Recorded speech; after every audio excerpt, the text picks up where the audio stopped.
ప్రతి వాళ్ళు అపోహపడుతున్నారు, నేను కూడా ఉన్నాను అందులో. కాకపోతే ఈ 25 సంవత్సరాల మట్టి మేము బోర్లు వేసి ఆ బోర్లు పోతుంటే మళ్ళీ ఇంకో బోర్ వేసి వాటర్ ఎక్కువ వాడవలసి వస్తుందండి ప్యాడీకి. దాంతో మేము ఇసుకు చెంది పామాయిల్కి వెళ్ళాలనే నిర్ణయంతో ఉన్నాం. ప్రకృతి వైపరీత్యాల వల్ల మొన్న రీసెంట్గా వచ్చిన మందా తుఫాన్ వల్ల 1 ఎకరం 3 గంటలన్నర కోసామండి. మిషను గంటకు వచ్చి 3,000 రూపాయలండి. 14 నుంచి 15,000 రూపాయలు, 10,000 నుంచి 15,000 రూపాయలు ఓన్లీ మిషన్ వాళ్ళే పట్టుకెళ్ళిపోయారండి.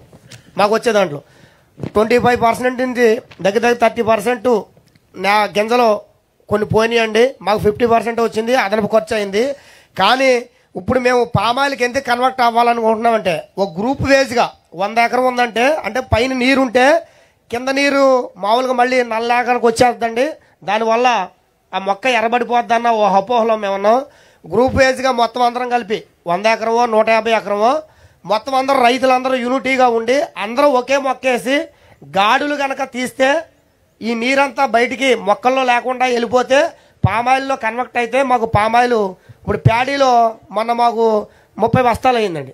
ఆ 30 బస్తాలు మామూలుగా 1776 రూపాయల రేటుని మనం అమ్మితే 71,000 60,000 అలా వస్తున్నాయండి.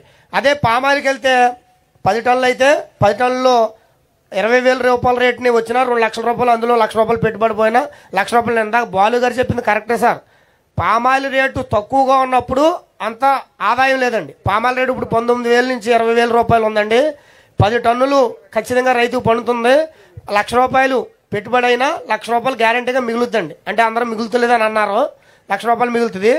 అయితే నేను సేంద్రీయ వ్యవసాయం కూడా చేశాను సార్.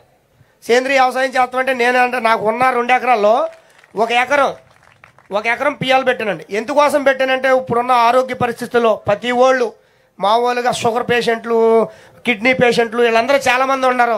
నేను కొంత తింటాను, తర్వాత నెక్స్ట్ నా తోటి రైతులు ఎవరన్నా మారేవాళ్ళు మీలాంటి పెద్దలు ఎవరైనా ఏవో గారు, జేడీ గారు, డి గారు చాలామంది నా దగ్గర నుంచి పట్టుకెళ్ళారండి. నేను చేలోకి వెళ్ళలేదండి. ఏవో గారు చూసి ఈ మామూలు జీవామృతం కొట్టండి, చేప ద్రావణం కొట్టండి, లేకపోతే పాలింగు కొట్టండి, లేకపోతే పుల్ల మజ్జిగ కొట్టండి, లేకపోతే దర్శపర్ణి కొట్టండి, లేకపోతే అగ్నిహోత్రం కొట్టండి, లేకపోతే మామూలుగా మీరు తూటికాడి కషాయం కొట్టండి అంటేనే కొట్టాను తప్ప నేను మామూలుగా ఫెర్టిలైజర్స్ మట్టుకు వాడలేదండి. అది కూడా డ్రోన్ ద్వారా కొట్టాను సార్. డ్రోన్ ద్వారాగానే వాడాను సార్. టెక్నాలజీగా వాడేవండి. అంటే అది ఎలాగంటే ప్రకృతి ఇప్పుడు వర్షం ఉందండి, మామూలుగా ఏ నిమిషానికి వచ్చేద్దో తెలియదు. అదే డ్రోన్ అనుకోండి జస్ట్ 5 మినిట్స్లో 1 ఎకరం అయిపోతుంది సార్. ఆ ఎకరం వల్ల గమ్ముని ఎదరికి వెళ్తుందండి. ఇప్పుడు మన ఎమ్మెల్యే గారు ఆరోగ్యం బాగుంది. నా ఆరోగ్యం నెంబర్ 1 అండి. నాకు 50 సంవత్సరాలు సార్. 50 సంవత్సరాలు ఇవాళకైనా నేను 60 నుంచి 70 కేజీలు గడ్డి ఎత్తానండి. నాకు 3 ఆవులు ఉన్నాయి. ఇంటికాడ డ్రమ్ ఉంటుంది, అందులో మామూలుగా జీవామృతం తయారు చేసుకుంటాను, ఆవు పంచతం పట్టి అది తయారు చేసి నా ఇంటికాడ ఉన్న కూరగాయల మొక్కలు కూడా పోసుకుంటాను సార్.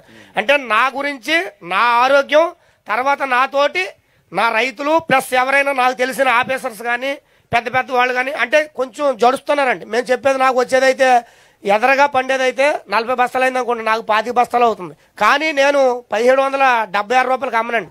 2500 రూపాయలు నిరిడి కూడా ఉన్నాయండి నా దగ్గర, 3000 రూపాయలు. అలాగైతే నేను అమ్ముతానండి. నాకు ఒక గది ఉంది, ఆ గదిలో వేసేస్తున్నా సార్. వేసేసి అందులోంచి అమ్ముతున్నాను. అయితే నాకు నా ఆరోగ్యం కోసం నేను హ్యాపీగా ఉండాలి, తర్వాత నా తోటి వాళ్ళు హ్యాపీగా ఉండాలి, అలాగే మొత్తం అందరూ హ్యాపీగా ఉండాలన్న ఉద్దేశంతో వేరే వాళ్ళ క్యాన్సర్ రాకూడదని నా కాన్సెప్ట్. అంటే ఇప్పుడు పంజాబ్ రాష్ట్రంలో మొన్న ఎమ్మెల్యే గారు రీసెంట్ గా చెప్పారండి, పంజాబ్ రాష్ట్రంలో క్యాన్సర్ పేషెంట్లకి ట్రైన్లో వేసారంటండి తీసుకెళ్తాకి. మన రాష్ట్రంలో అది జరగకూడదు. అయితే రాష్ట్రం లెవెల్లోకి నేను వెళ్ళాను సార్. మీలాంటి వాళ్ళు చూడాలి, కనీసం ఊర్లో నా వార్డ్ రేంజ్ లోకి నేను చూసుకోవాలని, ఊర్లో ఇంటింటికి నా వార్డ్ రేవుల్లో చూసుకోవాలన్న ఉద్దేశంతో నేను అలా చేశాను సార్. కానీ అది గిట్టుబాటు అవుతలేదు. 1 ఎకరం తింటాకు కావాలి కాబట్టి అది ఉంచి ప్యాడీ టైపులో మొత్తం అందరూ గ్రామ యూనిటీగా పెద్ద పెద్ద ఆఫీసర్లు, ఎమ్మెల్యే గారు మొత్తం అందరూ, కలెక్టర్ గారు వీళ్ళందరూ వచ్చి రైతులందరూ కూర్చోబెట్టి ఈ నల్ల రేగడి నేలలో కూడా పామాయిల్ వేసి, పామాయిల్ అంతర పంట కింద బనానా వేసి, బనానా అయిపోయాక ప్యాడీ ఎదరకు వచ్చేటప్పుడు అందులో కోకో కానీ ఒక్క కానీ మిరియాలు కానీ వేసి ఆ నల్ల రేగడి నేలలో కూడా ఎక్కువ ఆదాయం తీసి మేము ఎదరికి వెళ్ళాలన్న ఉద్దేశంతో ప్యాడీ నుంచి నేను పామాయిల్కి మాట్లాడడానికి కనెక్ట్ అయ్యాను సార్. నాతోటి పాటు అందరూ ఆరోగ్యంగా ఉండాలన్నది నా సంకల్పం sir. Thank you. Thank you. Cocoa కూడా మంచిది మంచిదే సార్. ఆరోగ్యానికి. సార్ రెండోది పామాయిల్ కూడా మంచిది. నెయ్యి గాని వేరుశనగ నూనె కంటే కూడా పామాయిల్ బెస్ట్ ఆయిల్ సార్. అదోటి సార్, ముఖ్యమంత్రి గారు ఇప్పుడు మేము ఆవులు మేపుతున్నాం సార్. ఆవుల్లో కొంచెం కాస్ట్ ఎక్కువైపోతుందండి. అంటే ఇప్పుడు ఉన్న దాంట్లో మీరు వచ్చాక దానా ఇస్తున్నారు సార్. ఇది వరకు ప్రభుత్వంలో దానాకి డబ్బులు కట్టాం, దానా రాని రోజులు కూడా ఉన్నాయి.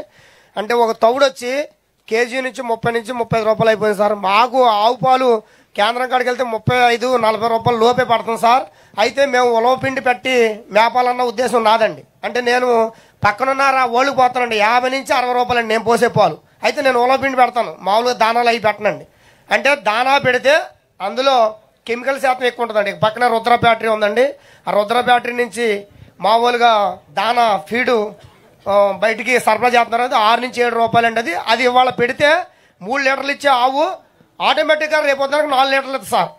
కానీ నేను పెట్టే దానా వల్ల 3 ఇచ్చేది 3 ఇస్తుందండి, ఎక్కువ ఇవ్వదు. కానీ ఆరోగ్యం బాగుంటుంది, ఆ ఉలవల వల్ల ఆవు బాగుంటుంది, ఆ ఆవు వల్ల మేము బాగుంటాం, మేము బాగుంటే దేశం బాగుంటుంది. ఇప్పుడు నువ్వు పాలు అవి తయారు చేస్తే నేను వేరే వాళ్ళు తాగే పరిస్థితిలో ఉంటారు. అయితే రిజర్వ్ చేసుకోవాలి, రిజర్వ్ చేసుకోవాలి. చిన్న రిక్వెస్ట్ సార్, మేము 1 ఎకరం మామూలుగా పచ్చమేత వేసి ఆ పచ్చమేత కోసి ఆవులకి వేస్తాం సార్. పొద్దున్నే బండి వేసి వెళ్తాం, గడ్డి కోసుకొస్తాం, తీసుకొస్తాం.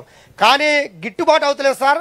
ఎన్ఆర్జీఎస్ నుంచి నిధులు ఏదన్నా ఉంటే ఈ రైతులు కోసుకునే వాళ్ళకి మాకు మత్తరలేసి అట్లా కాకుండా ఊర్లో ఉండే రైతులంతా కలిసి గడ్డి వేసుకుంటే కామన్ గా ఒక డాక్రా ఉమెనో లేకుంటే ఒక రైతో ఫార్మర్స్ ప్రొడ్యూసర్స్ ఆర్గనైజేషన్ పెట్టి మీరు ఆ కల్టివేషన్ నరేగా డబ్బులు ఇస్తాం, మెకనైజేషన్ చేస్తాం, ఖర్చు తగ్గుతుంది, మీకు ఆదాయం పెరుగుతుంది, అది పెడతాం. అది ఒకే దుక్కునే కుదరదు సార్ మాకు. అక్కడ ఎవరు చేలో వాళ్ళు వేసుకుంటాకే అది ఎట్లా చేయాలంటే గవర్నమెంట్ ఆఫ్ ఇండియా ఫార్డర్ కి ఇస్తున్నారు. కానీ ఓవరాల్ గా అయితే ఇంకొంచెం బెటర్ గా ఉంటుంది. ఏం చేయాలన్నా మోడల్ వర్కౌట్. అగ్రికల్చర్ కి ఇవ్వడం లేదు వాళ్ళు, హార్టికల్చర్ కి ఇస్తున్నారు సార్. ఇప్పుడు మనకి భోజనం పెట్టేదే అగ్రికల్చర్ సార్. హార్టికల్చర్ డబ్బు కోసం సార్. డబ్బు ఎంతైనా సంపాదించవచ్చండి, ఆరోగ్యం కావాలి సార్. అందుకే నువ్వు చెప్పింది ఉపన్యాసం నాకు కూడా బాగా నచ్చింది. నేను కూడా అదే మాట్లాడుతున్నా. మన చేతుల్లో నేను ఇక్కడే చేయగలుగుతాను. గవర్నమెంట్ ఆఫ్ ఇండియా అయితే వాళ్ళతో మాట్లాడాలి, డెఫినెట్ గా టేకప్. మీ పెద్దోళ్ళు అందరూ చేసి కదంతా ఈ ప్యాడీ వేసేవాళ్ళు, ఈ ఆవులు మేపేవాళ్ళు కూడా కొంచెం మీరు ప్రోత్సాహం ఇస్తే ఆ దానాల రూపంలో ఈ ఉలవలో పచ్చగడ్డి, ఎండుగడ్డి ఇలాంటివి పెట్టి ప్రజల ఆరోగ్యాన్ని కాపాడతారు సార్. డబ్బు ఎంతైనా తర్వాత మనం సంపాదించుకోవచ్చు, ఆరోగ్యం పోతే రాదు sir. Thank you sir. Good, బాగా మాట్లాడావు. గట్టిగా చప్పట్లు కొట్టి అభినందించాను. చాలా బాగా మాట్లాడాడు.